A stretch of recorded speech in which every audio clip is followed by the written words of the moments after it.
شالوم شالوم شالوم بيتسب እግዚአብሔር አምላክ ሰላምን ጸጋን ምሕረትን ክርስቶስ ድበዝሕልኩም አና ሓውኩም ሰላሕ ዲኒ ሎም ድማ ንመዓልቲ ዝኸውን ናይ ህይወት ቃል ሓቢርና ክንካፈል ኢና ሎም እንካፈሎ ቃል ክርስትና ክርስቶስ አባና እዩ ሃሌሉያ ሪኹም ክርስትና ብዙሕ ጊዜ ምስ ኩሎም ሃይማኖታት አቃላቂና ክንርኢና ንፍትን ነገር ግን ካብ ሃይማኖት ዝሓለፈ እዩ ክርስትና ክርስቶስ አባና ማለት እዩ ሃሌሉያ መጽሐፍ ቅዱስ ቆሎሴ ምዕራፍ 1 ከምዚሉ ጥቅሲ 27 ሀብቲ ክብሩ ነዚ ምስጢር እዚ ኣብ ህዛብ እንታይ ምዃኑ ከፍልጦም ንዝደለዮም ሪኢኹም ሀብቲ ክብሩ ነዚ ምስጢር እዚ ኣብ ህዛብ እንታይ ምዃኑ ከፍልጦም ንዝደለዮም ንሱን ክርስቶስ አባኻትኩም ተስፋ ክብሪ ኢሉ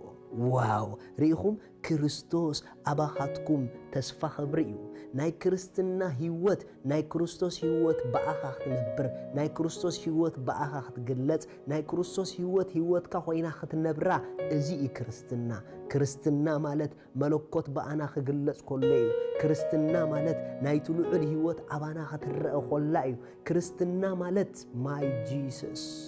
ሪኹም አሕዋት ክርስትና ካብዛ ህይወት እዚኣ ተበጊስካ እዛ ህይወት እዚኣ በአኻ እንዳፈሰሰት በአኻ እንዳተገልጸት ክርስቶስ አባኻ ተስፋ ክብሩ ኮይኑ እንዳተራአየ ዝንበር ህይወት እዩ that's why ክርስትና ባህሪኻ ቀያይርካ ትበጽሖ ህይወት ዘይኮነ ንክርስቶስ ወደ አምላኽ ከይተቀበልካ ክትበጽሖ ዘይትኽእል ህይወት እዩ ንምንታይ ተተባሃለ ክርስትና ማለት ካብ ባህሪኻ ምጽብባቕ ዝሓለፈ ካብ ነገራት መሓዝን ዘይመሓዝን ዝሓለፈ ካብ ነገራት ምግባርን ዘይምግባርን ዝሓለፈ ካብ ንሕጊ ምእዛዝ ዝሓለፈ እዩ ክርስትና ክርስቶስ አባና ተስፋ ክብሩ ኮይኑ ክግለጽ ኮሎ እዩ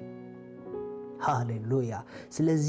እቶም ኣብ ናይ ክርስትና ጎደና ዘለኹም ሎም ብትኽክለኛ መንገዲ ዘለኹም ህይወት ረእይዎ እዚ ዘለኹም ህይወት ክርስቶስ አባኹም ይነብር ምህላው ሕሰቡ ክርስቶስ አባኺ ይነብር ምህላው ሕሰቢ ናብ ዝርድኢት አእምሮኺ ምስተቃኔ ነገራት ኩሎም ንዓኺ ቀለል ተኾኑ ክጅምሩ እዮም ሐዋርያ ጳውሎስ እዚ ርድኢት ስለ ዝነበሮ ኣብ ገላትያ 2:20 ተጊም ኣነይ ኮንኩን ዝነብር ዘለኹ ኢሉ እዚ ዝነብሮ ዘለኹ በእምነት ወደ አምላኽ ኢሉ ክርስቶስ አባይ ኢሉ ሪኢኹም ሐዋርያ ጳውሎስ ንሱ ዘይኮነ ክርስቶስ አብኡ ይነብር ምህላው በጽሕዎ እዩ that's why በትዝበና ኃይሉ ንኹሉ ይኹእለ ብጎይታን ብጽንዓት ኃይሉ በርትዑ ብጎይታ ሁሉ ጊዜ ንተሐጎስ ዝብሉ ቃላቱ ደጋኪሙ ዘምጾም ዝነበረ ንምንታይ ተተባሃለ ህይወት ክርስቶስ ምዃኑ ስለዝኣመነ እዩ ስለዚ ክርስትና ማለት ክርስቶስ አባኺ ክፈስስ ክርስቶስ አባኺ ክነብር ክርስቶስ አባኺ ክረአ ክርስቶስ አባኺ ክግለጽ ኮሎ እዩ that's why ኳዩ አባና ዘሎ